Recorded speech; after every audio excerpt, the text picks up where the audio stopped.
McLaren's recent results prove that Woking-based squad have found something really extraordinary with the MCL60 and are looking to improve more and more. With a straight-up surprising Lando Norris P4 and P2 in Austria and Silverstone respectively, and even the rookie Oscar Piastri finishing P4 in Great Britain, things are looking very good now for McLaren. But that's not even the most interesting thing, as what McLaren found is something which every team should have incorporated in their cars from the start. Join us as we take a look at why the orange car is now so improved, leaving even Hamilton impressed.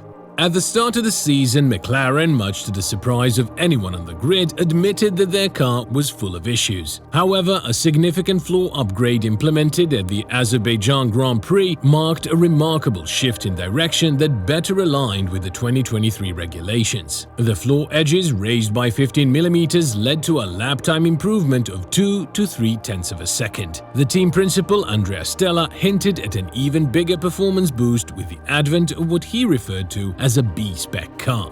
This major upgrade was first introduced at the Austrian Grand Prix weekend, with only Norris benefiting due to McLaren's accelerated production of the required parts. Piastri received this upgrade for Silverstone, despite his car still lagging slightly behind Norris's due to a new front wing introduction.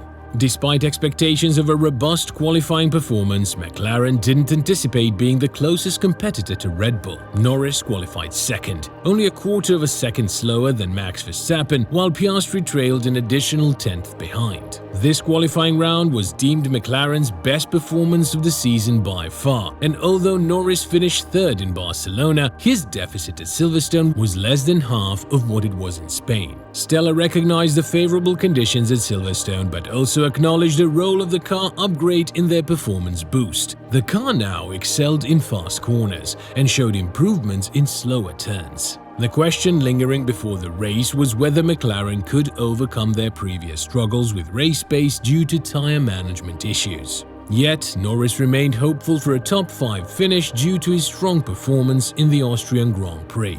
And indeed, he did much more than that. Norris led the initial 4 laps, eventually overtaken by Verstappen. Subsequently, he ran second ahead of Piastri until Kevin Magnussen's vehicle stalled, triggering a safety car scenario. With some tough decisions to make regarding tyre choices, Norris was able to hold off Hamilton's attack after the race restarted, securing a remarkable second place just 3.7 seconds behind Verstappen. The strong finishes for both McLaren drivers gave the team a boost of 30 points, propelling them ahead of Alpine into 5th in the Constructors' Championship. So, you're all asking right now, I believe, why is McLaren so good all of a sudden? To the point of Hamilton himself calling the car a rocket ship.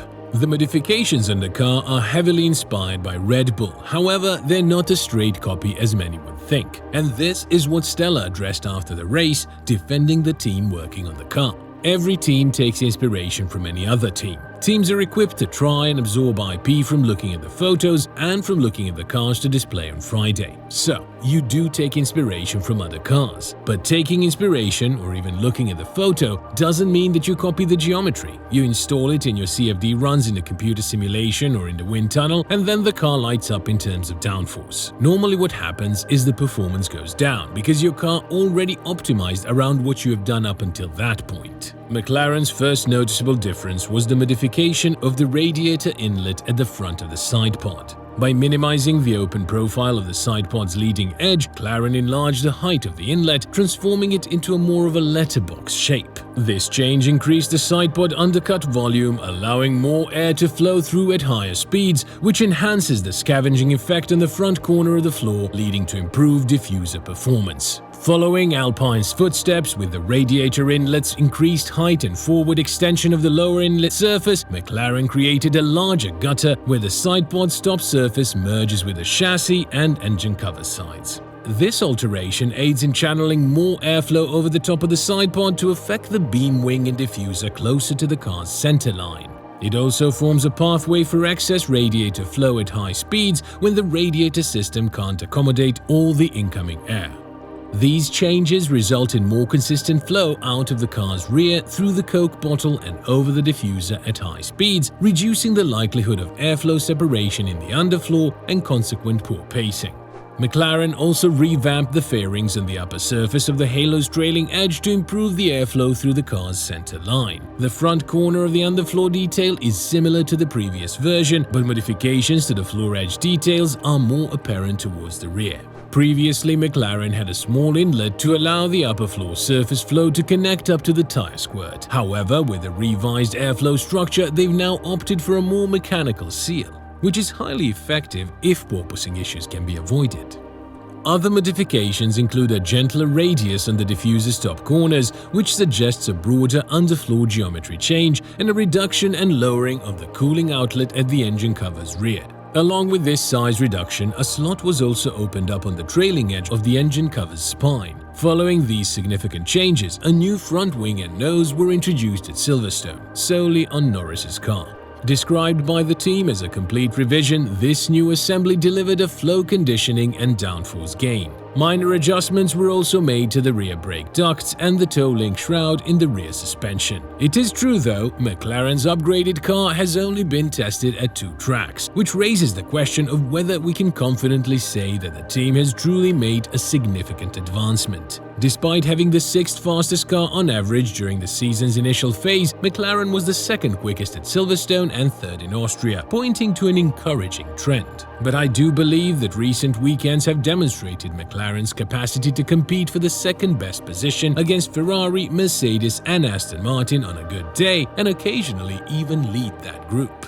However, there is a possibility that on weaker tracks the team might fall out of the fight and find itself competing with long-standing rival Alpine. McLaren is effective in high-speed corners but struggles with slower turns, especially those requiring simultaneous heavy braking and turning. This places them on the opposite end of the spectrum from Aston Martin, which usually performs best in slower speed corners. As for Mercedes, what I did anticipate is excelling at faster tracks due to its recent upgrades, but I got to admit that I was disappointed with its performance at both the Red Bull Ring and Silverstone. Despite securing a home podium for Lewis Hamilton, Mercedes could fall back again. Addressing the handling issues that have plagued McLaren for years, Norris suggested that they have fixed about 30% of these problems, mainly by making the car faster and increasing downforce. However, he also admitted that the fundamental problems that have been characteristic of McLaren for the past 5 years are still difficult to overcome. These include difficulties with consistent lap times and driving the car in long-duration slower corners.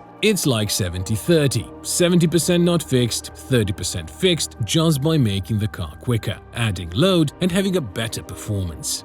I think 70% at the minute is, if we just add more load it will be covered, but it's not the whole solution. I think days like today prove that we're not miles away on certain things. It's just certain characteristics in handling that I would still say we've had as an inherent issue over the last 5 years, that we definitely still struggle with. There are still very good things that we've been able to carry through, such as high-speed performance. I think since I joined in 2019, we've always been good at certain tracks, like this in Austria. There's plenty of things to work on, and I think if we really can tackle those bigger problems, which are more fundamental and not just by adding load, then I'm confident we can have a much more competitive car from race 1 to race 24 next year or race 23 this year.